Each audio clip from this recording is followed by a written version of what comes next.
Кој да кажал дека парите не растат на дрвја, никогаш не помислил на марихуаната. Една година по незиното легализирање, надлежната служба за спроведување на регулативата во Колорадо соопшти дека биле продадени 17 тони марихуана и поврзани производи, а продажбата достигнала речиси $700 милиони.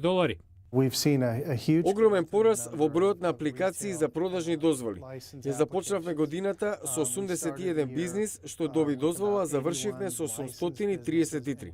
Зелено светло меѓу првите доби Боб Ескино во 2010. Со брат му ја основале компанијата Medically Correct, која што произведува чоколадо со вкус на марихуана. Не мислам дека некогаш ова ќе се реализира онака како што тоа го направи Колорадо. Не мислам дека повторно ќе има можност како она двајца луѓе со $10,000 да земат дозвола и да направат мултимилионска компанија. Колорадо ја легализираше рекреативната употреба на марихуаната минатата година и оттогаш продажбата достигна $313 милиони според властите во сојузната држава. Дополнително продажбата на марихуаната за медицински потреби достигнала $386 милиони.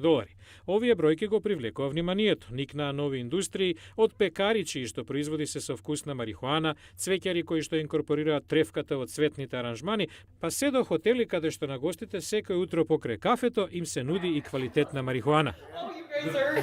Йога студиото Лодо во се ова гледа нова бизнис можност. Нуди терапевтски масажи, предпоставувате со масла и креми што содржат марихуана. Менаџерката Алекси Аткинс вели медицинска корист за пациентите без психоактивниот аспект. Првата година очекувавме да биде многу побавна, но бизнисот процвета. Одеднаш сите дознаа за нас и покажаа интерес за нашите услуги. Доаѓаат и многу туристи.